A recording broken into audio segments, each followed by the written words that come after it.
हरे कृष्णा। श्री उपदेशामृत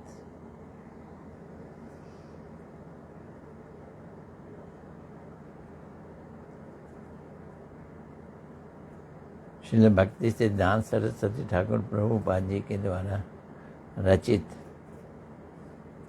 प्रश्नों का उत्तर, तरह तरह के सवाल और प्रभुपाद जी के जवाब, आंसर्स।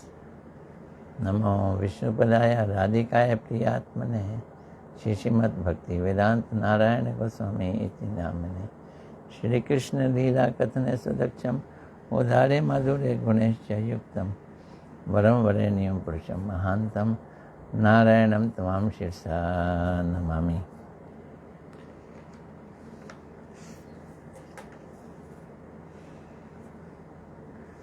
मैं तो ऐसा सोच के कि इससे मेरे को फ़ायदा होगा, मेरे को लाभ होगा, मैं इस ग्रंथ का पाठ कर रहा हूँ। प्रभुपाद जी की बातें बड़ी स्ट्रेट फॉरवर्ड होती हैं, स्पष्ट होती हैं, कोई लाग लपेट वाली नहीं होती हैं। उनको समझना जब तक बुद्धि में संसार है तो बड़ा मुश्किल काम है। जब बुद्धि में भगवान आए तो समझना आसान है। मेरे लिए भी समझना मुश्किल हो जाता है। क्या गुरु सेवा की विशेष आवश्यकता है? हम गुरु सेवा तो करते हैं, लेकिन ऊपर ऊपर से करते हैं, भली भांति सेवा नहीं करते। तो ऊपर ऊपर से सेवा करने के कारण वो विशेष सेवा नहीं होती। प्रश्न क्या है? क्या गुरु सेवा की विशेष आवश्यकता है? तो श्रील भक्ति सिद्धांत सरस्वती ठाकुर प्रभुपाद जी कह रहे हैं, श्री गुरुदेव की सेवा की विशेष आवश्यकता इतनी है कि सर्वप्रथम उनकी ही सेवा की जानी चाहिए। ये बोल रहे हैं प्रभुपाद जी।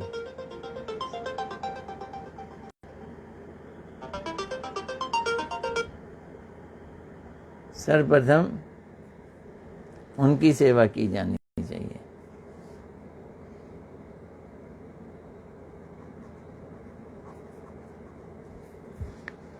जगत के और जगत में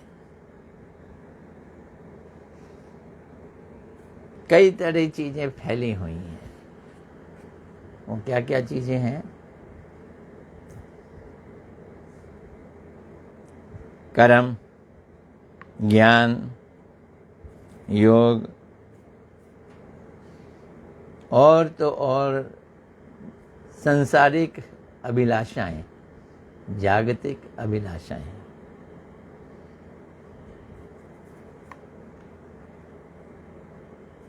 अच्छा,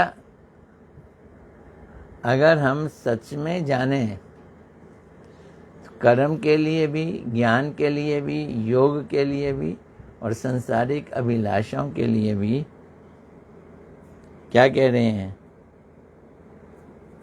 इन सब को पूर्ण करने के लिए गुरु की आवश्यकता होती है। ये नहीं कि खाली भगवान के लिए गुरु की आवश्यकता होती है, संसार को पाने के लिए भी गुरु की आवश्यकता होती है।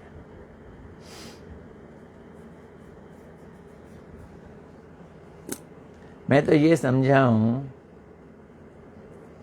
पुण्य करते हैं तो उससे सुख मिलता है, पाप करते हैं उससे दुख मिलता है, भक्ति करते हैं उससे भगवान मिलते हैं। भक्ति के लिए गुरु की सेवा करना अत्यंत आवश्यक है। जो हम पुण्य करते हैं जिससे हमें सुख मिलता है, वो पुण्य कर्मों में थोड़ी सी भक्ति मिली हुई होती है, उस भक्ति के प्रभाव से सुख मिलता है। और उसमें भी गुरु, भक्ति में बिना गुरु के तो काम चलेगा नहीं। यानी पुण्य का मतलब है भक्ति के लिए नहीं हम कार्य कर रहे, सुखों के लिए कार्य कर रहे हैं, पर उसमें भक्ति का पुट डालते हैं। और पाप का मतलब है जिसमें हम भक्ति विरोधी चीज़ें डालते हैं और हम कष्ट उठाते हैं। भगवान के पास जाना तो भक्ति की ज़रूरत है ही, लेकिन संसार की चीज़ों को भी सुख लेने के लिए भक्ति का पुट डालना बहुत ज़रूरी है। किंतु उन गुरुओं के द्वारा, जो संसारिक गुरु होते हैं, जो विद्या प्राप्त होती है, उनके द्वारा तुच्छ फल प्राप्त होता है। मैं मथुरा में रहता था और मेरे पिताजी की बस चलती थी मथुरा, सौंक, गोवर्धन, छाता, मथुरा, भरतपुर वगैरह वगैरह। छुट्टियां हो जानी तो मैं भी बस अड्डे चला जाता था। वहाँ पे मिस्त्रियों की दुकान बहुत थी, तो एक मिस्त्री बहुत योग्य मिस्त्री, मुसलमान मिस्त्री था। मैं उसके यहाँ बैठता था, बसों का कोई काम हो रहा था, तो उसके पास छोटे छोटे लड़के काम करते थे। उस्ताद उस्ताद, चौं गुरु, छोटे छोटे। और वो उनसे बसों का काम नहीं कराता था। चाय लेके आ, ये काम करके आ, सब्जी लेके आ, मेरा खाना लेके आ। मैं उसको कहता था, ये तुम्हें उस्ताद कह रहे हैं, ये तुम्हें गुरु कह रहे हैं, तुम तो इन्हें कुछ सिखा ही नहीं रहे। बोलते हैं ऐसे ही ये चेले बनेंगे, सेवा करते करते चेले बनेंगे।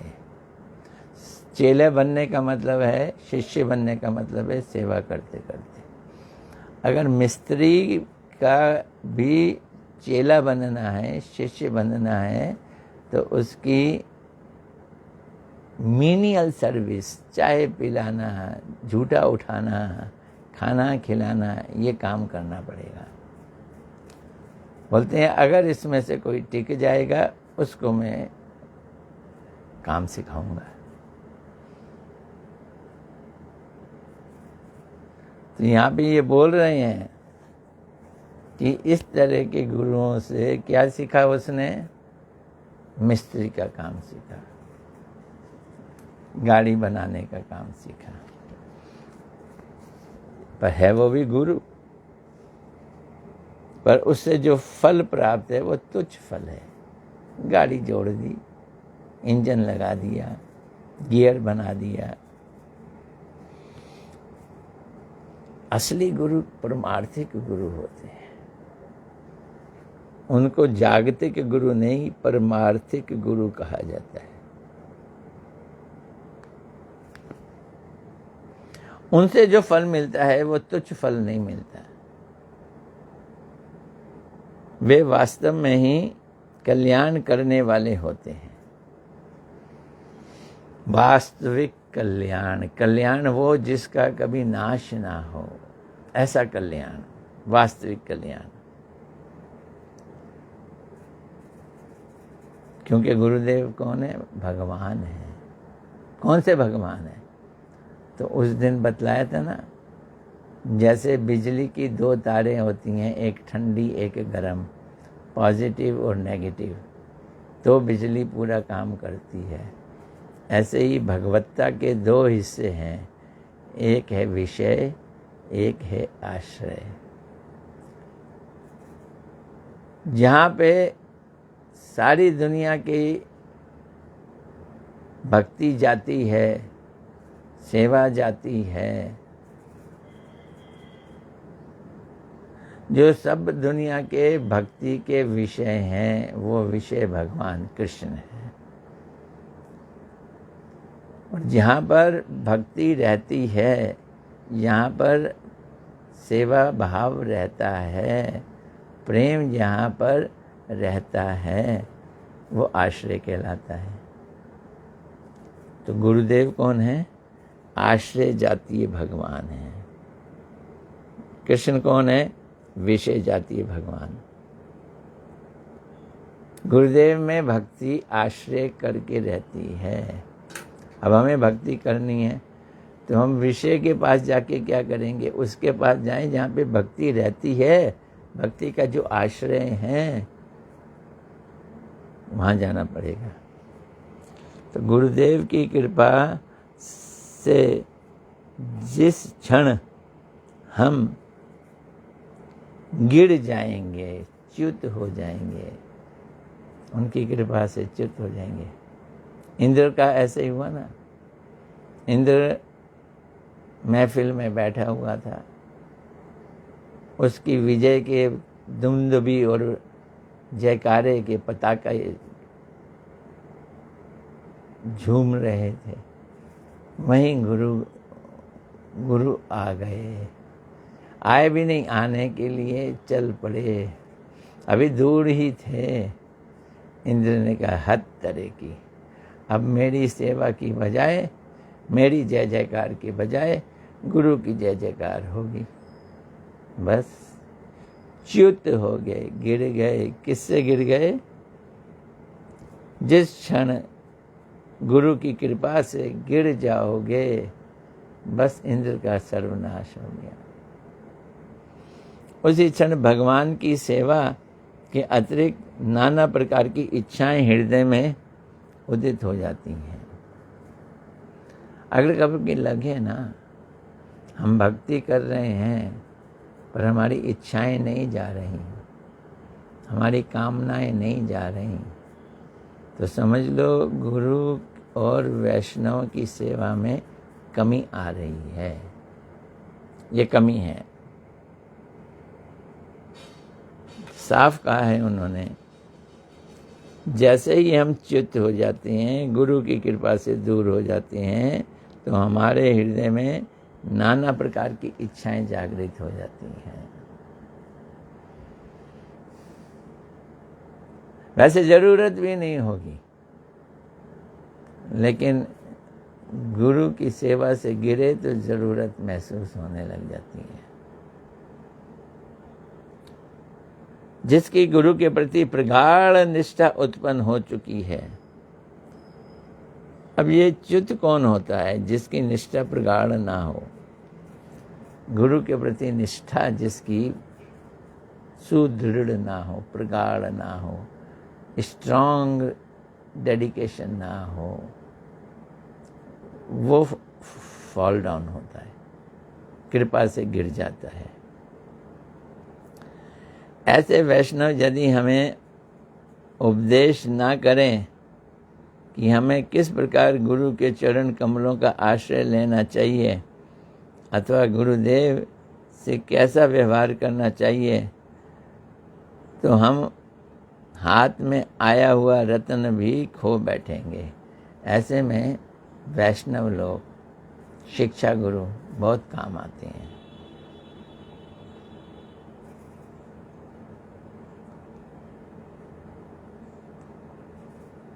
वो कौन है शिक्षा गुरु? जो हमको सही रास्ता दिखाएंगे। उसके लिए बोला है जिनकी अपने गुरु में प्रगाढ़ निष्ठा है। वो लोग च्युत नहीं होते, वो गिरते नहीं हैं, वो फेलिएबल नहीं हैं। वो हमको समझा देंगे, ए तुम गुरु अपराध कर रहे हो, गुरु सेवा करो ठीक से। ऐसे वैष्णव यदि हमें उपदेश ना करें कि कैसे गुरु की सेवा की जाए, कैसे श्री गुरु के चरण कमलों का आश्रय लिया जाए, ये वैष्णव हमें सिखाएंगे जो अपने गुरु में निष्ठ हैं। कैसे निष्ठ हैं? प्रबल रूप से निष्ठ हैं। वो हमें सिखाएंगे कि गुरुदेव से कैसा व्यवहार करना चाहिए। अगर नहीं बताया उन्होंने, हमने अगर ऐसे वैष्णवों की शरण नहीं ली तो क्या होगा? तो हाथ में आया हुआ रत्न भी हम खो बैठेंगे। रत्न हाथ में आया, खो बैठे।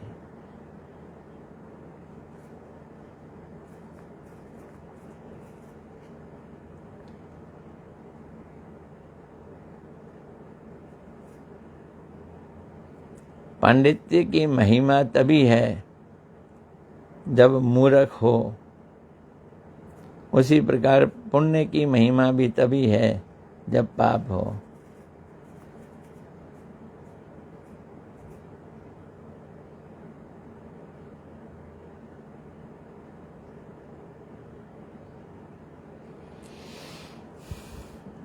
तो मूर्ख ना हो तो पांडित समझदार आदमी की क्या महिमा होगी?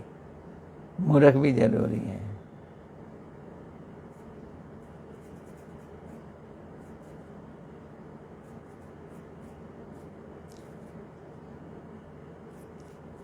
पास आके भी डूब जाओ। डूबी तब दिल की नैया जब सामने थे किनारे।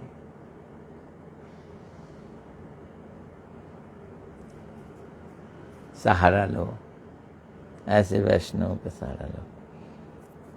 अगला प्रश्न है, बड़े अच्छे अच्छे प्रश्न है।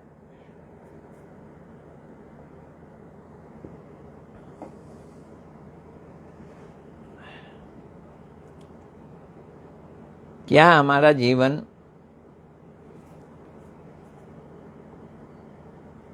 साधारण होना चाहिए या आदर्शपूर्ण होना चाहिए? हम जीते हैं, अपनी मर्जी से सोते हैं, टीवी देख के सोते हैं, सुबह उठते हैं। सुबह किस लिए उठते हैं? बेड टी पीने के लिए उठते हैं, अखबार पढ़ने के लिए उठते हैं, फिर ऑफिस जाने के लिए नहाना धोना करते हैं। इसमें जीवन का मूल्य क्या रहा, ये समझा रहे हैं। हमारा जीवन आदर्शपूर्ण होना चाहिए। हमारे चरित्र को देखकर कोई व्यक्ति विपरीत ना सोच ले। कोई व्यक्ति विपरीत ना सोच ले। इसके लिए हमें सावधान रहना चाहिए। चरित्र ऐसा होना चाहिए कि दुनिया उसको फॉलो करे, दुनिया उसके पीछे पीछे चले। ऐसा चरित्र होना चाहिए। जिनकी श्रद्धा कोमल है वो डामाडोल होते हैं। तो कोमल श्रद्धा वाले लोगों के लिए पग पग पर, कदम कदम पर डेंजर बना रहता है, विपत्ति बनी रहती है।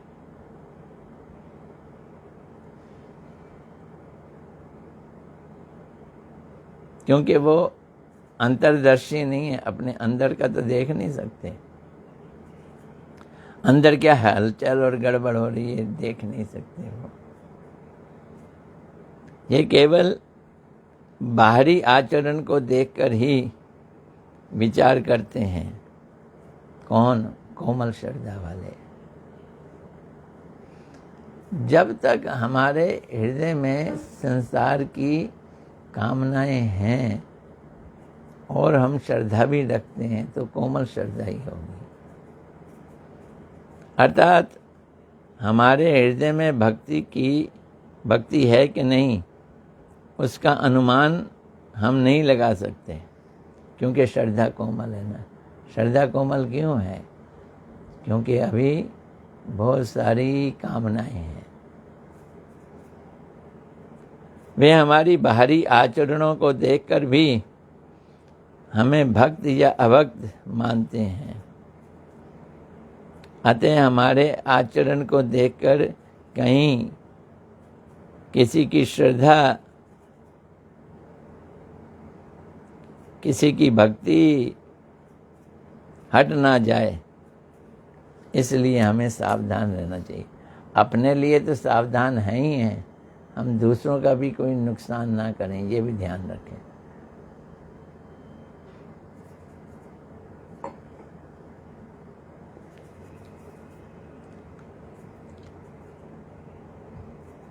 अगला प्रश्न है,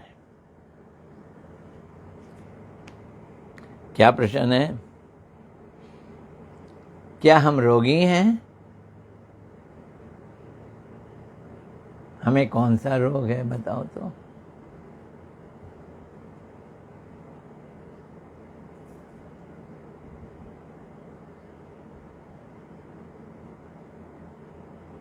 भोग का हमें लोभ है, भोग का रोग है।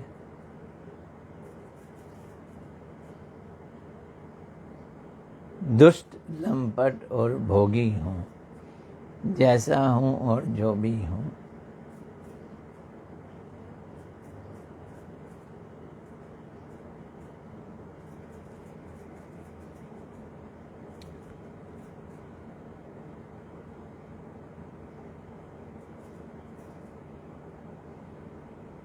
देह से रोगी, मन से भोगी, ये मेरी हालत है। तो हमें कौन सा रोग है? मैंने तो अपना बता दिया। कृष्ण की सेवा की चेष्टा को छोड़कर अपने सुखदायक वस्तुओं को चाहना, कृष्ण की सेवा को ना चाहना, सुखदायक चीज़ों को चाहना और फिर उन्हें इकट्ठा करना, संग्रह करना, यही हमारा मूल रोग है।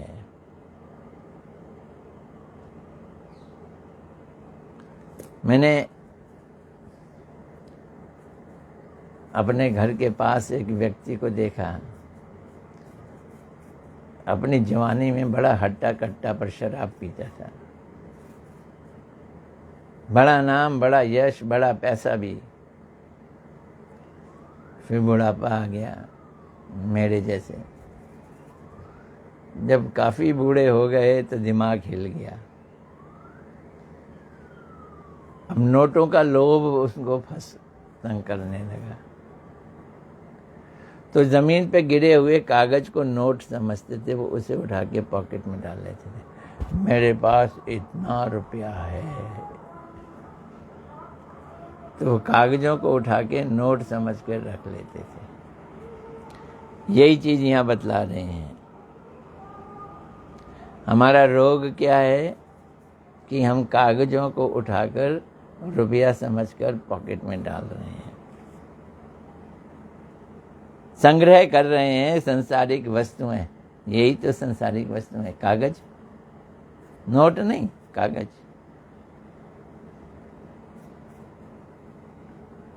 हमें विषय रस अच्छा लगता है। विषय रस क्या है, इसको समझेंगे हम। ये शरीर जड़ है, सिर से लेके पांव तक हम जड़ वस्तु हैं। इसके अंदर हमारी आत्मा है, चेतन आत्मा, और उसके संग परमात्मा है। इसलिए ये चेतन लगता है नहीं, चेतन है नहीं।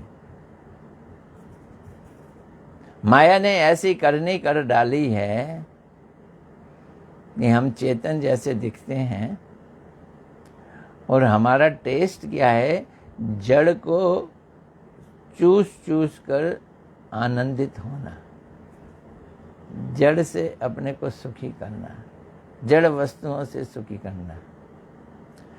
जड़ से कौन अपने को सुखी करेगा? जड़ वस्तु ही तो सुखी करेगी। जड़ शरीर से जड़ वस्तुओं को, जड़ शरीरों को अपना समझकर सुखी करना। ये रुपए हैं। अब रुपए क्या हैं? कागज हैं।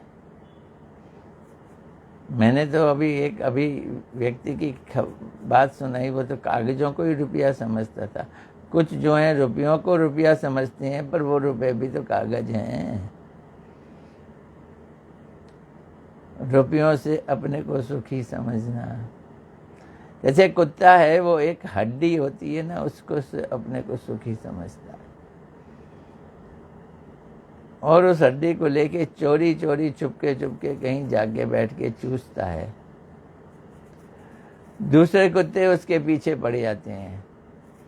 हड्डी सूखी है, हड्डी में कोई रस नहीं है, कोई चसक नहीं है, पर हड्डी को चूस कर सुख लेने की जो चाहत है, यही विषय सुख है, यही विषय सुख है।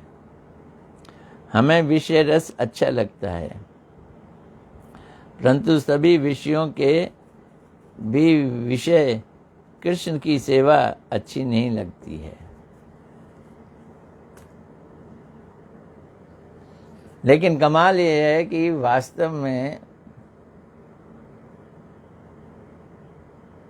जो रियल विषय हैं वो कृष्ण हैं। रियल आश्रय गुरु और राधा रानी है। रियल विषय जो है वो कृष्ण है। हमें कृष्ण नहीं अच्छे लगते। भगवान की मैंने दो फांक बताई ना, एक विषय तत्व, एक आश्रय तत्व। सब जीवों के प्रेम के विषय वास्तव में कृष्ण हैं।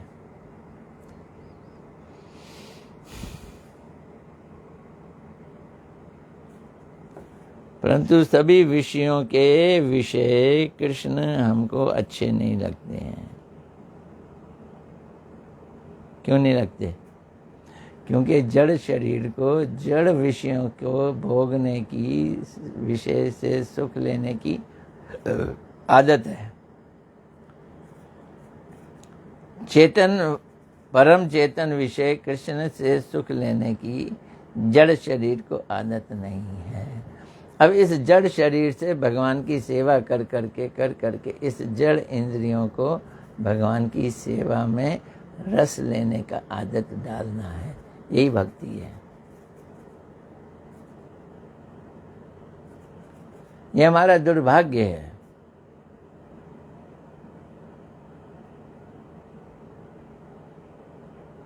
पोलियो के रोगी को मीठा भी कड़वा लगता है, मिश्री और भी ज़्यादा कड़वी लगती है।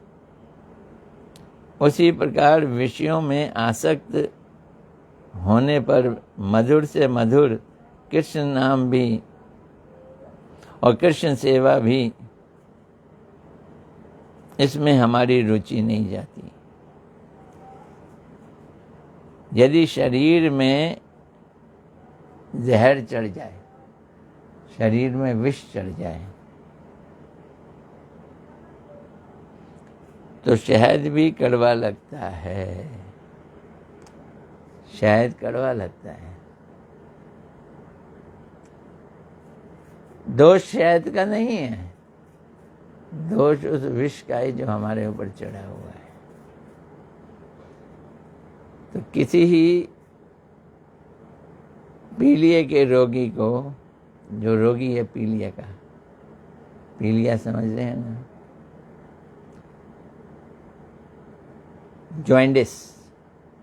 जॉइंडिस का जो रोगी है,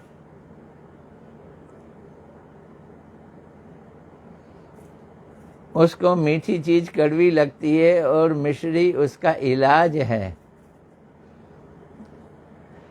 मिश्री खाएगा वो ठीक हो जाएगा, पर मिश्री उसे कड़वी लगती है। क्या करे बेचारा? मिश्री खाते खाते धीरे धीरे जब रोग दूर हो जाएगा तो मिश्री मीठी लगेगी। तो जब तक हम साधन कर रहे हैं तब तक साधन हमको कड़वा लगता है।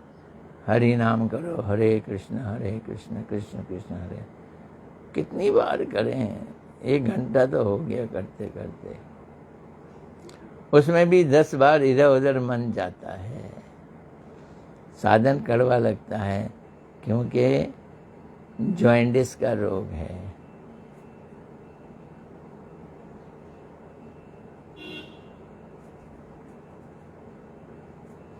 तो धीरे धीरे जब रोग दूर होने लगता है तब मिश्री धीरे धीरे मीठी लगने लगती है, क्रमशः मीठी लगती है, यानी एक ही दिन में पूरी मीठी लगेगी। उसी प्रकार अनर्थग्रस्त होने के कारण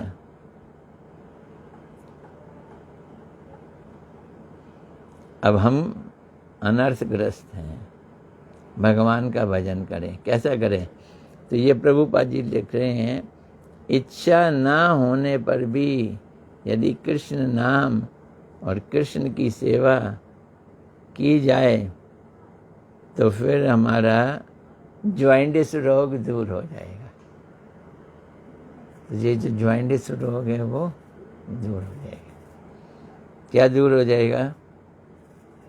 बहिर्मुखता दूर हो जाएगी। कृष्ण से बहिर्मुखता दूर हो जाएगी।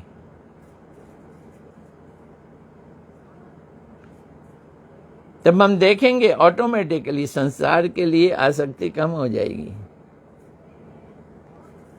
यही कड़वापन है संसार की आसक्ति। जब ये कम हो जाएगी तो भगवान की सेवा मीठी लगने लगेगी।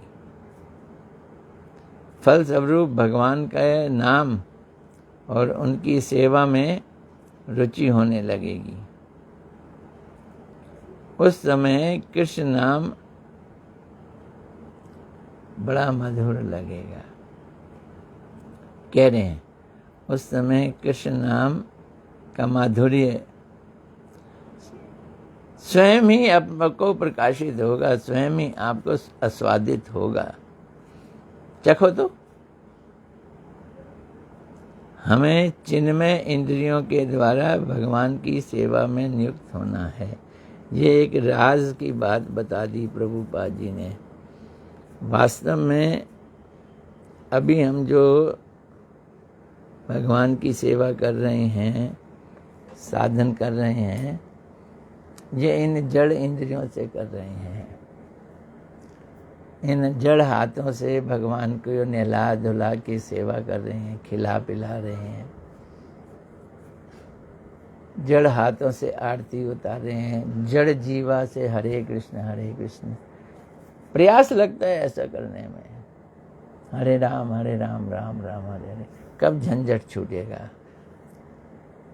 लेकिन वास्तव में कृष्ण की सेवा जड़ इंद्रियों से नहीं होती, चिन्मय इंद्रियों से होती है, चेतन इंद्रियों से होती है, जो हमारी आत्मा की इंद्रियां हैं। अभी आत्मा की इंद्रियों पे ये जड़ इंद्रियों का लबादा पहना हुआ है हमने। ये लबादा धीरे धीरे हटेगा। फिर चिन्मय इंद्रियां हमारा कार्य करेंगी। तो ये बोल रहे हैं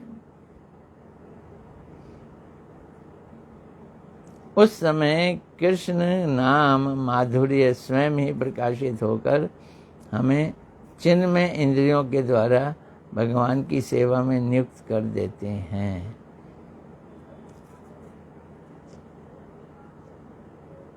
किस समय ऐसा होता है? जब जड़ विषयों को भोगने की इच्छा समाप्त हो जाती है। कितनी सुंदर बात कही है। आज यहीं तक 3 प्रश्न ले लिए हमने।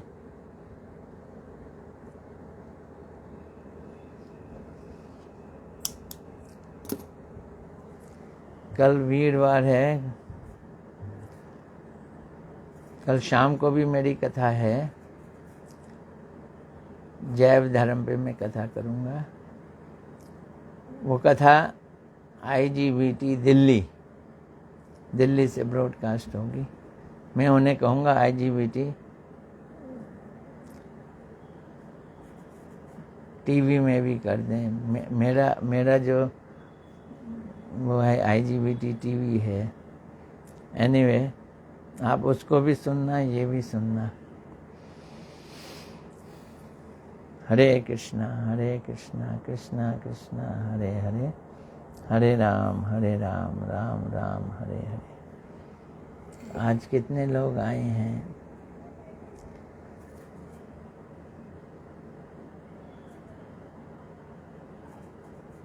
काश वसुदेव कोश वसुदेवा, मेरी नजरें भी तो कमजोर हैं। मेघा लोथिया, महाजन, मंजरी और अंशिता दुग्गल भी आज आई हैं। जय हो आपकी, अंशिता दुग्गल की जय। नीलू भाटिया भी आई हैं। अनिल देवार दंडेकर, अमित दंडेकर, दंडवत प्रणाम। ये तो पहली बार मैं नाम सुन रहा हूँ, अमित दंडेकर। जो बाद में आए हैं उस कथा को ज़रूर सुने। इसको सुनने से ना प्रभुपाद जी की कृपा मिलेगी, क्योंकि मैं अपनी तरफ से कुछ नहीं सुना रहा। बात कड़वी है, नीम की पत्ती खा रहे हैं हम, लेकिन हमारे रोग सारे दूर हो जाएंगे। हरे कृष्णा।